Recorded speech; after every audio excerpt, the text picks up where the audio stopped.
안녕하세요. 반갑습니다. 맞추리 탐정 사무실에 찾아오신 여러분들 반갑습니다. SAT, NCS 문제 해결 능력 명탐정 복준입니다.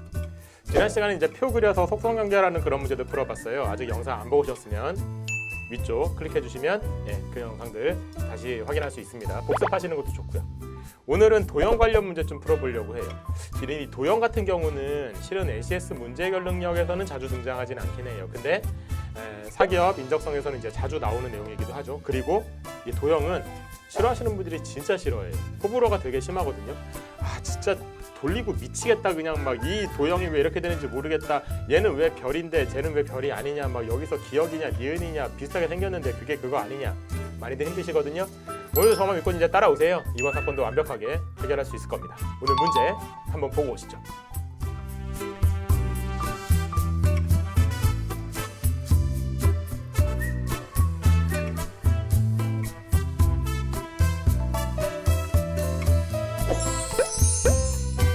구독하고 좋아요 좀 눌러주세요. 일단 문제를 보시면 1번하고 2번이 비슷하게 생겼어요. 그런데 똑같은 건 하나 있어요. 정말 풀기 싫게 생겼다. 그죠? 막 이렇게 여기에 막 칸이 뭐가 색칠이 돼 있고 이게 어떻게 돼 있는 건지 이건지 저건지 되게 헷갈리는데 보통 이 9칸에다가 집어넣고 이 9칸의 중간에 물음표 집어넣어서 뭐가 나오는지 묻는 그런 유형의 문제들, 요거는 도형 추리에서는 꽤 많이 나오는 형태의 문제들이에요. 그리고 얘가 약간 IQ 테스트 비슷하다 이런 생각들도 많이 하세요. 근데 IQ 테스트 같은 경우에는 그게 답이 정해지지 않은 경우도 있어요. 몇 번을 선택하느냐에 따라서 점수가 달라지는 경우도 있거든요. 근데 이런 문제들은 답이 정해져 있어요. 그리고 뭔가 조금 기본적인 규칙으로서 이 답이 뭔지를 판단할 수 있게 그렇게 보통 구성이 되거든요. 먼저 도형을 보실 때는 뭐부터 하시는 게 좋으냐면 약간 그 단순화를 해놓을 필요가 있어요. 세상의 모든 도형의 변환 규칙을 여기다 다 적용하려고 하지 마시고 일단 단순화해서 크게는 3개, 좀 더 세분해서 한 6개 정도의 규칙을 반영시킨 다음에 거기에서 답이 나오도록 자꾸 생각하시는 게 좋아요. 그러니까 쉬운 걸 여러 번 하는 게 편해요. 어려운 걸 한 번 하려고 하면 그 어려운 거 한 번 때문에 머릿속에서 엄청난 사고 연산이 일어나고 그러다가 실수하고 지치고 그러거든요. 그렇다면 쉬운 거라는 건 뭐냐? 이렇게 생각하시는 게 좋아요. 일단 도형의 변화는 이 3가지. 먼저 회전, 그 다음에 대칭, 그 다음에 색반전. 이 3가지로 먼저 한정을 지으세요. 회전도 3가지로만 딱 한정 지으세요. 시계 방향 90도, 반시계 방향 90도, 180도 이렇게 3가지요. 이거 말고 다른 회전도 있잖아요. 45도 회전도 있고 30도 회전도 있고 그런데 있죠. 있는데 그런 것까지 다 머릿속에 넣어놓고 그런 것까지 다 후보군에 넣어놓고 문제를 풀면 그럼 되게 피곤하다고요. 그러니까 딱 보통 요 3가지가 기본이거든요. 이렇게 하시고 그 다음에 270도 회전은요. 시계 방향 270도는 반시계 90도랑 똑같아요. 그죠? 그래서 이제 얘는 이렇게 생각하시면 돼요. 그러니까 예를 들면 여기 이런 도형이 있다고 할 때 시계 방향 90도면 이렇게 되겠죠. 반시계 90도면 이렇게 될 거고요. 180도면 이렇게 될 거예요. 그죠? 뭐 이런 거 얘기하는 거예요. 대칭은요. 대칭은 좌우 대칭, 그 다음에 상하 대칭 이렇게. 그럼 이걸 기본으로 했을 때 좌우 대칭이라고 하면 이렇게 되겠죠. 상하 대칭이라고 하면 이렇게 되겠죠. 이런 걸 말하는 거예요. 자, 근데요. 여기에서 이런 것들을 지칭하는 용어를 다른 걸 쓰시는 경우도 있어요. 예를 들면 좌우 대칭을 Y축 대칭, 상하 대칭을 X축 대칭 이렇게 부르기도 해요. 이게 틀리진 않아요. 틀리진 않은데 우리는 이 도형이라고 하는 거는 우리가 앞서서 했던 무슨 명제나 퀴즈나 그런 거랑은 다르게 봤을 때 직관적으로 뭔지를 빠르게 이해하는 게 중요하거든요. 그런데 그 의미, 그러니까 그것이 어떤 명령이라는 건지를 이해하는 데서도 약간 시간을 쓰는 상황이 되면 이게 되게 마이너스가 커요. 그러니까 예를 들어서 Y축 대칭이라는 말을 봐요. Y축 대칭은 뭐 하라는 걸까요? Y축이 세로축이잖아요. 그러니까 세로축을 기준으로 그걸 대칭을 이뤄서 이렇게 만들어라. 이게 Y축 대칭이에요. 그러니까 좌우 대칭인 거죠. 자, 근데 Y축 대칭이란 말 속에는 뭐가 숨어 들어가냐면 일단 Y축이 뭔지를 생각해야 돼요. 그리고 Y축이라는 말은 세로축인데 궁극적으로 우리가 하려는 건 가로 대칭이란 말이에요. 그러니까 머릿속에서 Y축이라는 이 단어, 그 다음에 세로라는 기준, 그래서 움직이는 가로, 이게 머릿속으로 막 되게 혼재돼요. 별거 아니죠. 하지만 별거 아닌 것들이 쌓이고 쌓이다 보면 이 도형에서는 영향을 미친다고요. 그래서 그냥 간결하게 좌우 대칭 이러면 좌우가 탁 대칭되는 거다라고 어렵지 않게 직관적으로 이해가 되잖아요. 간단하게 이해할 수 있는 이런 용어가 있는데 괜히 어려운 용어를 쓰는 거는 이거는 별로 효율적이지 않은 것 같아요. 그런데 나는 Y축 대칭이 너무 익숙한데 이거 말고는 오히려 좌우 대칭이 더 어려운데 그러면 Y축 대칭으로 하세요. 그러니까 뭘 해라라고 제가 꼭 집어서 정해드리는 건 아니지만 조금 더 편하게 보이는 게 있다면 그쪽으로 좀 연습을 하시라는 거죠. 자, 그 다음에 비슷한 맥락으로 뭐가 있냐면 이 180도 회전 있죠. 180도 회전 같은 경우에는 이거를 원점 대칭이라고 부르시는 분도 있어요. 원점 대칭. 맞긴 해요. 왜냐하면 이렇게 있을 때 이렇게 있으면 180도 회전이 이렇게 되는 거잖아요. 그래서 이 원점을 기준으로 대칭이다 해서 원점 대칭이라고 부르시는 분도 있어요. 맞는데 이거는 이렇게 말해버리면 이 대칭이 여기에 있는 대칭이랑 같은 속성이라고 착각할 여지가 조금 있어요. 그런데 대칭은 대칭이고 회전은 회전이거든요. 예를 들어서 이렇게 생긴 게 있다고 쳐요. 절표시죠. 근데 얘를 시계 방향 90도 회전시키면 여전히 이거예요. 반시계 방향 90도 회전시켜도 여전히 이거고요. 그럼 이 두 개는 서로 180도 회전일 테니까 이거를 180도 회전시켜도 여전히 이거예요. 근데 좌우대칭을 시키면 되게 기분 나쁜 게 나오죠. 이게 나와요. 그죠? 그러면 얘랑은 다른 거잖아요. 이거는 회전으로 나오는 속성이고 얘는 대칭으로 나오는 속성이거든요. 그죠? 그런 도형이거든요. 그런데 원점 대칭은 여기에 해당하지 여기에 해당하지 않아요. 그러니까 대칭이란 말이 들어가는데 정작 대칭은 아닌 그런 이제 약간 속성을 띠거든요. 이런 거를 좀 감안할 때 180도 회전은 원점 대칭이란 말보다 그 180도 회전이라고 인식하는 게 좋지 않나 그런 생각이 들어요. 그런데 나는 원점 대칭이라고 지금까지 불러왔고 앞으로 바꿀 생각이 없는데요. 그럼 그렇게 하셔도 돼요. 그러니까 안 헷갈리실 자신 있으면 그러면 당연히 그렇게 하셔도 괜찮습니다. 근데 이런 것 때문에 이제 이것도 저것도 막 혼용해서 쓰다가 자꾸 헷갈린다. 그럼 이렇게 좀 뭐 하나 속성을 가지고 정해놓는 게 좋다는 얘기입니다. 그 다음에 색반전은 어렵다죠. 색반전은 뭐 색이 검은색이 흰색으로 흰색이 검은색으로 바뀌는 거 그런 걸 말하는 거겠죠. 자, 이게 6가지예요. 시계 90도, 반시계 90도, 180도, 저하대칭, 상하대칭, 색반전. 이 6가지의 명령으로 이제 도형 추리는 접근하는 게 일단 좋다. 그런 얘기를 먼저 조금 말씀드리고 이 도형 추리에 관한 얘기를 좀 해볼게요. 자, 그런데 왼쪽에 나와 있는 이 문제 일단 보죠. 이 문제는 뭐가 어렵냐면 뭘 어떻게 하라는 건지 모르겠는데 그 시작이 뭐냐면 일단 이건지 잘 모르겠어요. 솔직히 말해서 가로인지 세로인지 잘 모르겠다는 고민을 한 것만 해도 대단해요. 왜냐면 많이들 가로로 보면서 가만 있어봐 이거랑 합쳐졌는데 이게 어떻게 되는 거지? 이거를 이렇게 넘겨서 반시계 90도 돌렸는데 여기를 마저 채운 건가? 그럼 이건 뭐지? 그럼 얘도 반시계 90도 돌려서 여기를 채운 건 맞는데 그럼 이건 뭐지? 뭐 이러면서 헤매거든요. 이 헤매는 이 늪에서 벗어나질 못해요. 저는 이거를 가로, 세로 말고 가로의 늪이라고 표현하는데 가로의 늪에 빠져가지고는 계속 그것만 쳐다봐요. 근데 그러다가 야, 잠깐 세로 좀 볼래? 라고 딱 보는 순간 되게 허무해져요. 되게 쉽네. 세로를 보는 순간 이렇게 생각이 들거든요. 그러니까 이렇게 말씀드려요. 가로를 보다가 이 규칙으로 보다가 뭐가 안 보이잖아요. 그럼 그때부터 깊은 고민에 빠지지 마시고 세로를 보세요. 그래도 안 보이잖아요. 그럼 그때부터 깊은 고민에 빠져도 돼요. 그 깊은 고민이라고 하는 건 이 문제를 풀까 말까에 대한 고민도 포함해요. 아씨 버려. 그럴 수 있어요. 너무 어렵거나 이게 모양은 간단해도 이런 게 되게 우리를 혼란스럽게 할 수도 있거든요. 그럼 뒤로 빼서 나중에 푸는 게 오히려 더 이득일 수도 있잖아요. 그죠? 그럼 버려. 이런 생각을 하는 것도 충분히 가능해요. 하지만 그 버려 아니면 깊은 고민 그런 거 하기 전에 세로를 먼저 보고 그 다음에 고민을 해도 늦지 않다는 거죠. 자, 이 문제는 세로를 보니까 좀 간단하네. 이걸 보니까요. 이거는 그 모양이 그대로 있어요. 근데 이렇게 보니까 이거는 그 모양 그대로가 아니네. 여기에서는 뭔가 규칙이 안 보이는데 여기서 규칙이 보이네요. 뭐예요? 좌우 대칭이죠, 그죠? 여기 이렇게 있던 게 이렇게 가 있는 걸 보면 좌우 대칭이라는 게 어렵지 않게 보이죠, 그죠? 그럼 밑으로 내려온 여기는 좌우 대칭일 거예요. 그럼 여기서 이렇게 오는 건 뭘까요? 이거는 여기가 이쪽으로 온 걸 보면 이렇게 온 걸 보면 이건 반시계 90도예요, 그죠? 여기서도 이렇게 돼 있는 게 이렇게 온 걸 보면 반시계 90도가 확인이 되잖아요. 반시계 90도예요. 그럼 답을 찾으면 여기에 답은 이것을 거꾸로 시계 방향 90도가 답이 될 수도 있고 이것의 좌우 대칭이 답이 될 수도 있겠죠. 뭐 이렇게 보는 게 좀 편하긴 하겠죠. 그럼 좌우 대칭이니까 여기에서 요거 이게 이제 답이 된다는 걸 알 수 있죠.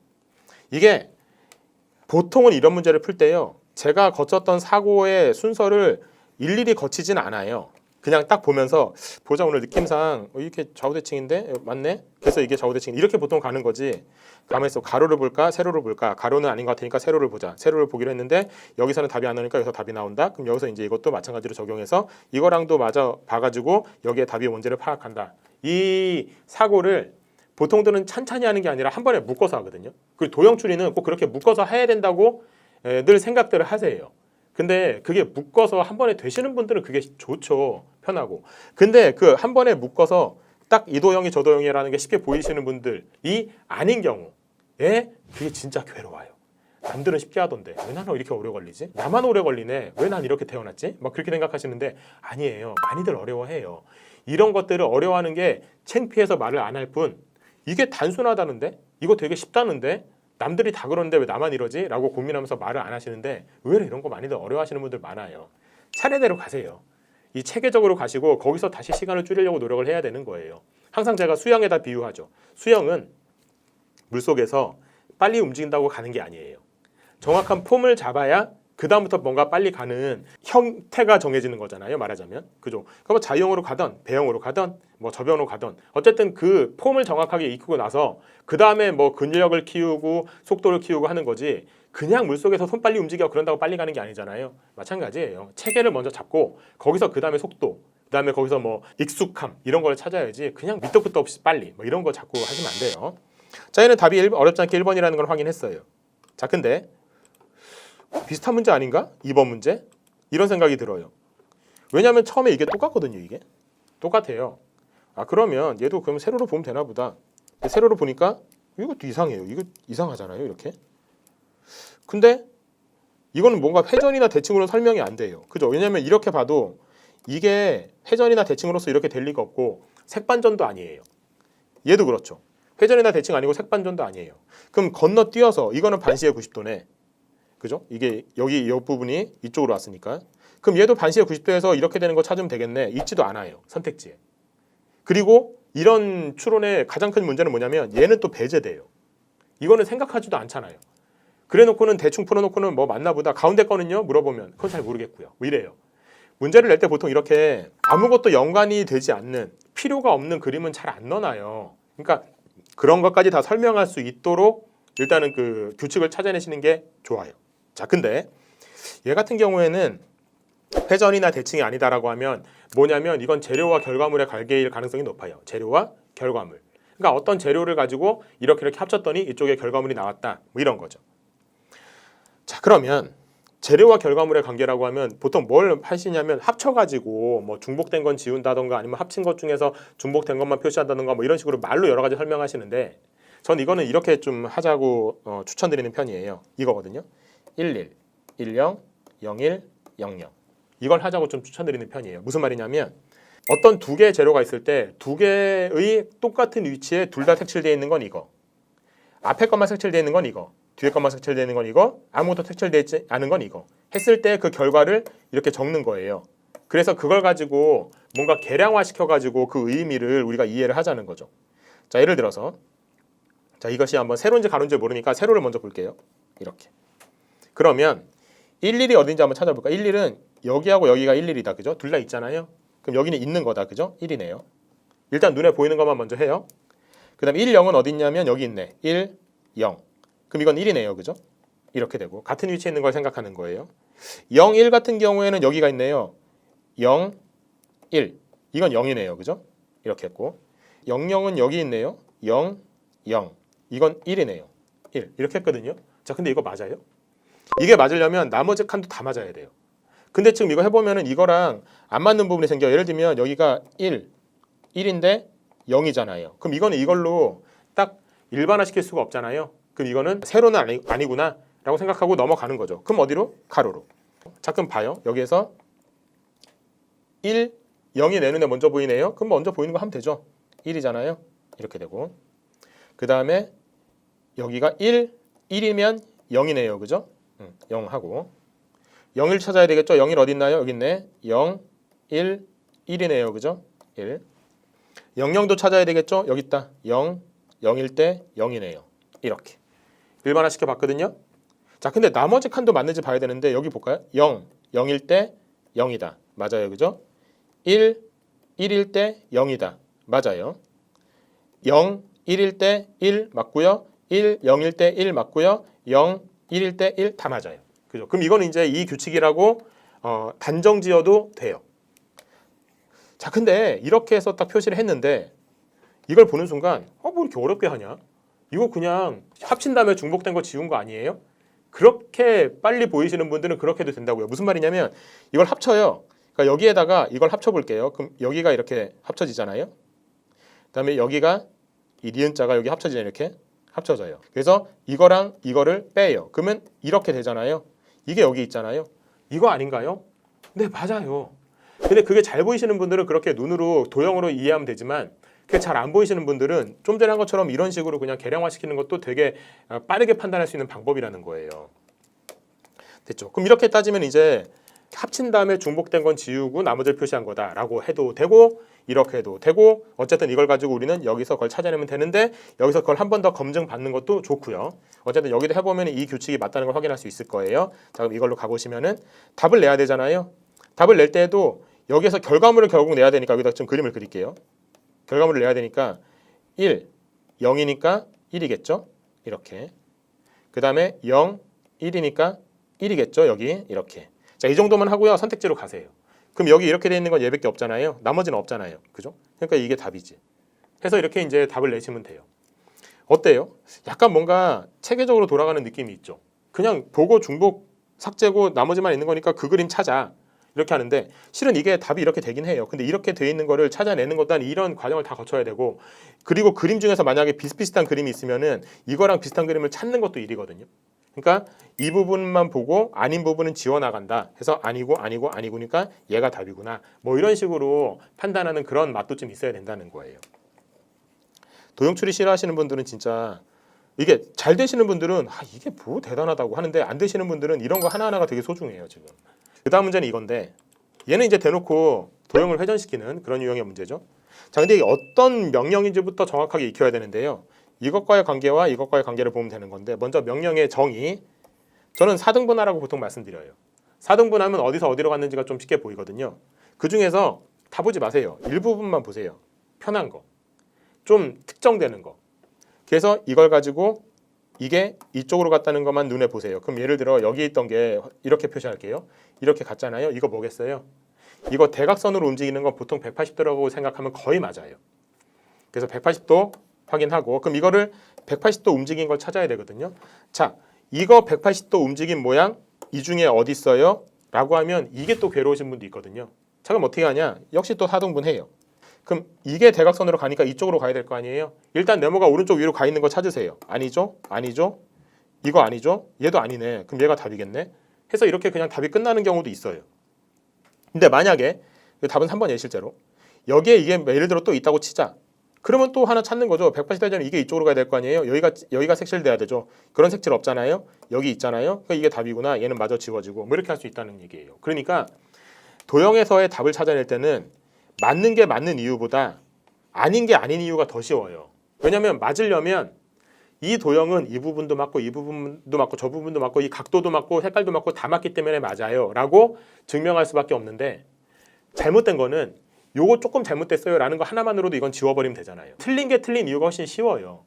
그래서 그런 식으로 보기에서 아닌 것들을 지워나가는 것으로 방향을 잡아도 좋아요. 그래서 이런 식으로 이제 회전이나 대칭의 결과물을 찾을 때에는 선택지가 좀 까다롭거나 복잡한 그런 상황이라면 이건 뭐 그렇게 어려운 건 아니지만 그 일부분만을 보면서 선택지들을 지워내시면서 문제를 푸시라 이렇게 이제 말씀을 드립니다. 자, 그래서 그런 뭐 여러 가지 도형의 뭐 대칭이나 색반전이나 이런 것들을 이제 적용시키라는 건데 그런 도형의 어떤 변환을 적용시키는 것을 여러 번 하게 하는 그런 문제 유형을 좀 하나 볼게요. 마지막 문제가 될 텐데 이 문제예요. 이 문제는 하면 돼요. 시키는 대로. 근데 그 시키는 대로 하는 것에서 약간 우리가 좀 생각할 게 있거든요. 자, 먼저 여기 위에 나와 있는 변환 규칙을 보건데 이 변환 규칙이 실은 아까 말씀드렸던 그 6개예요. 보세요. 얘는 180도 회전. 대각선으로 움직이니까 왼쪽 아래 있던 게 오른쪽 위로 가니까 180도 회전이라고 보면 되죠. 얘는 오른쪽 위에 있던 게 오른쪽 아래로 간다고 보면 이건 상하대칭. 얘는 여기 왼쪽 아래 있던 게 위로 갔는데 이 화살표 위치가 바뀌었으니까 이거는 시계 방향 90도. 얘는 왼쪽 아래가 오른쪽 아래로 갔으니까 또 이제 화살표가 좌우로 대칭된 거 보시죠? 좌우 대칭. 얘는 여기 있던 게 일로 갔으니까 반시계 90도. 이거는 그냥 색반전이라는 게 어렵지 않게 보이죠? 자, 명령은 이렇게 돼 있어요. 근데 이 도형을 이렇게 시키는 대로 하래요. 참, 그냥 단순한 거 자꾸 시키죠. 뭐 어떻게 그럼 해야지. 자, 근데 일단 명령부터 정리해 볼게요. 이 명령은 뭐냐면 이거잖아요. 이쪽에다 좀 적을게요. 이거는 좌우 대칭이네요. 좌우 대칭. 자, 그다음에 이 명령은 뭘까요? 위쪽이잖아요. 색반전이네요.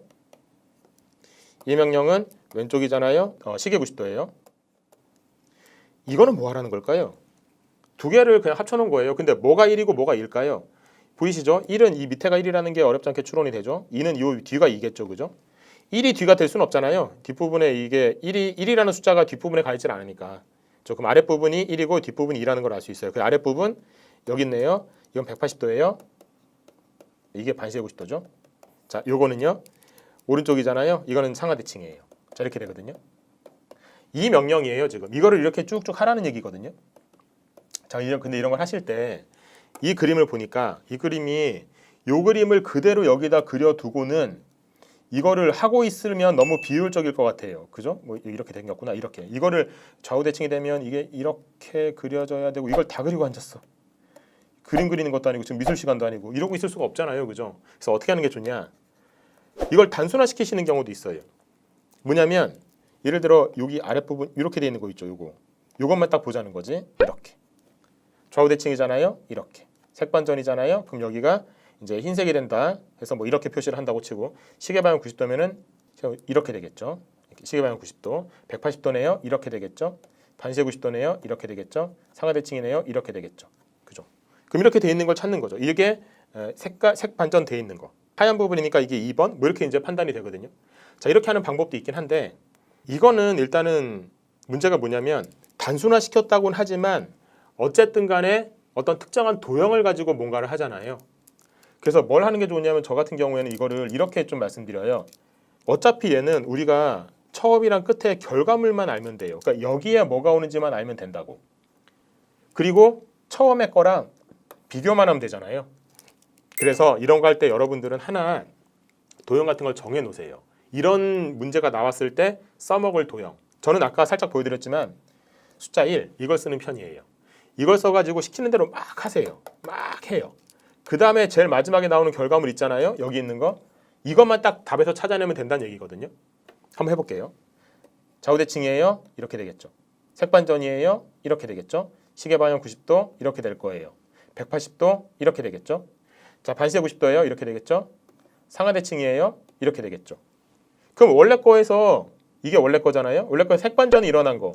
원래 거 색반전 일어난 거 찾으면 되잖아요. 그래서 이거 색반전 된 거 딱 2번. 아까도 답이 2번이었어요. 그죠? 이렇게 이제 판단하면 돼요. 그래서 이런 게 나오면 이런 특정한 어떤 도형 같은 거 하나 전 이게 이제 워낙 익숙해서 이걸로 뭐 시계 방향 90도 돌린다, 이걸로 180도 돌린다 이런 거 다 하거든요. 이런 거 할 때. 그래서 어떤 특정한 도형을 여러 번의 명령을 받아야 될 때는 이런 도형을 가지고 그냥 하나 정해놓고 이걸 가지고 명령을 적용시키는 게 좋아요. 자, 그런데 이런 거 생각하시는 분들이 있어요. 공식.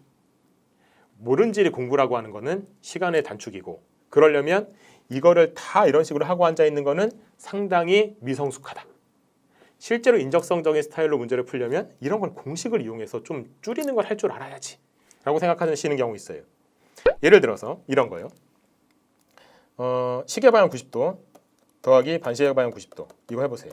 뭐예요 이거? 공식으로 활용하면 이거 제자리죠. 그렇잖아요. 1 시계 방향 90도 반시계 90도 1 그 제자리잖아요. 이렇게 그죠? 이런 것들을 막 외우시는 분들이 있어요. 하지 말라는 거 아니에요.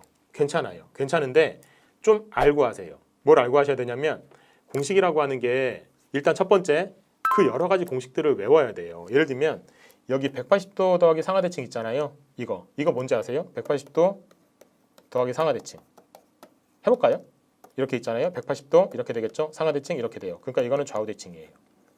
그죠? 그러니까 이거를 하나로 묶어. 이런 게 나오면 하나로 묶어서 이거 좌우대칭으로 딱 치환시켜서 문제를 푸시는 경우도 있어요. 있는데 알고 하시는 게 뭐냐면 이게 수학하고는 달라요. 이게 산수학은 다르더라고요. 산수는 2 더하기 5 빼기 1이다. 그러면은 2 더하기를 먼저 한 다음에 빼기를 하든가 이거를 1로 갖고 와서 2 빼기를 한 다음에 더하기 5를 하든가 다 똑같아요. 결과가. 이거를 뭐 교환 법칙이라고 이제 부르죠. 위치를 바꿔도 되잖아요. 그죠? 되는데 이 도형은 그게 안 돼요. 예를 들어서 바로 위에 있는 걸 봐요. 여기를 볼게요. 여기요. 일로 갖고 와볼게요. 다시 180도, 반시계 90도, 그 다음에 상하대칭 이렇게 있다고 쳐요. 자, 이거랑 합치면 뭐라고요? 아까 좌우대칭이라 했잖아요. 그럼 이거를 예를 들어서 똑같으니까 이거랑 합치면 좌우대칭이니까 이걸 하나로 합쳐서 좌우대칭 더하기 에다가 반시계 90도 순서대로 같잖아요. 지금 아까 공식이라고 한다고 치면 같잖아요. 그러니까 이렇게 바꿔서 문제를 푸시는 경우가 있는데 안 돼요. 해볼까요? 자, 위에다 적용시켜 볼게요. 위에다 적용시키면 이 1이라는 숫자가 180도 해제한다면 이렇게 되고요. 반시계 90도 하면은 이렇게 돼야 되죠. 상하대칭하면 이렇게 돼야 돼요. 그죠? 그러니까 이 세 개를 순서대로 거친 결과물은 여기서 이게 돼야 돼요. 그죠? 뭐라고 설명하기 힘들다. 이렇게 해서 이렇게 됐다고. 그죠? 근데 밑에다 적용시켜 볼게요. 여기다가. 그럼 좌우대칭 이렇게 돼요. 이렇게. 반시계 90도 이렇게 돼요. 안 맞잖아요. 그죠? 이거랑 안 맞잖아요. 근데 뭐가 맞는 거예요? 이거는 공식이라는 걸 활용해 가지고 여기다 집어넣어 이렇게 합쳐 가지고 하는 거기 때문에 이거는 약간의 뭔가 변형이 일어난 거고 이거는 원래잖아요. 그 원래가 맞는 거잖아요. 그죠? 이대로 하는 거예요. 이렇게 공식이라는 걸 활용할 때 이게 무조건 안 된다는 건 아니에요. 어떤 것들은 멀리 떨어져 있는 걸 갖다 붙여도 내내 똑같은 게 유지되는 경우도 있거든요. 그런데 그렇지 않은 것도 있고 그런 것도 있다면 그렇지 않은 걸 골라내는 것도 일이거든요. 그런 거를 정확히 알고 공식을 활용해야 되는 거지. 그냥 밑도 끝도 없이 그런 걸 막 외우고 다녀. 상하대칭 더하기 180도는 좌우대칭인데 이게 어떻게 그걸 다 외우고 다니고 있으면 이게 생각보다 그게 활용되지 못하는 경우도 있는데 그게 활용된다고 되게 그냥 막 절대적으로 믿고 그것만 알면 돼. 그리고 이거 무조건 알아야 돼. 뭐 이런 식으로 생각하시는 그런 좀 안타까운 경우가 생겨요. 근데 제가 이렇게 이걸 가지고 이렇게 만들고 이렇게 만들고 이렇게 만드는 이 과정이 이게 힘들어요? 이게? 이렇게 하는 것도 그렇게 힘들지 않잖아요. 그냥 이거 숫자 몇 번 적어가면서 그냥 몇 번만 적으면 될 일이고 이거는 쉬운 걸 여러 번 하는 것이기 때문에 공식을 활용하는 것보다 이게 무조건 비효율적이라고 말하기도 힘들어요. 그러면 될지 안 될지도 모르는 그런 공식 이런 거를 막 외우려고 고생하고 어떨 땐 되고 어떨 땐 안 되고 그럼 되는 경우 외우고 안 되는 경우 외우고 하는 것보다 빨리 이거를 그냥 착착착 해나가는 걸 연습하는 게 좀 더 낫지 않나 그런 생각도 해보자는 거예요. 그러니까 문제 빠르게 푸는 거 좋죠. 그리고 무슨 어떤 그런 되게 빠르게 푸는 팁들 있으면 좋죠. 근데 그런 것보다 더 중요한 건 여러분의 손, 머리 이런 걸 좀 더 스무드하게 착착착착 어떤 덜그럭거림 없이 진행될 수 있도록 하는 그런 게 더 필요하기도 해요. 손 빨리 움직여서 뭔가를 하려고 하기보다는 손이 조금 느리더라도 차례차례 하다 보면 그게 더 빨리 끝나는 경우도 많거든요. 그래서 이제 도형 추리는 좀 그런 생각도 해보시면서 접근하시는 게 좋지 않을까 일단 그런 생각을 좀 해봤습니다. 구독하고 좋아요 좀 눌러주세요. 네, 오늘도 문제 함께 풀어봤는데 좀 어떠세요? 오늘 문제 유형 완벽하게 정리하기 위해서는요 항상 복습하셔야 돼요. 생각 많이 하시고요. 필수 기억해 두세요. 궁금하신 점 있으면 댓글로 달아주시고요. 꼼꼼히 읽어보고 저희가 또 같이 문제 해결해 드릴게요. 그리고 항상 말씀드리잖아요. 민망하지만 그래도 말씀드려야지 또 기억하시더라고요. 구독, 좋아요, 알림 설정 해주시면 더 유익한 영상 많이 볼 수 있고요. 저희한테도 큰 도움이 됩니다. 오늘 마추리 여기까지입니다. 다음 시간에 봐요. 오늘도 수고하셨습니다.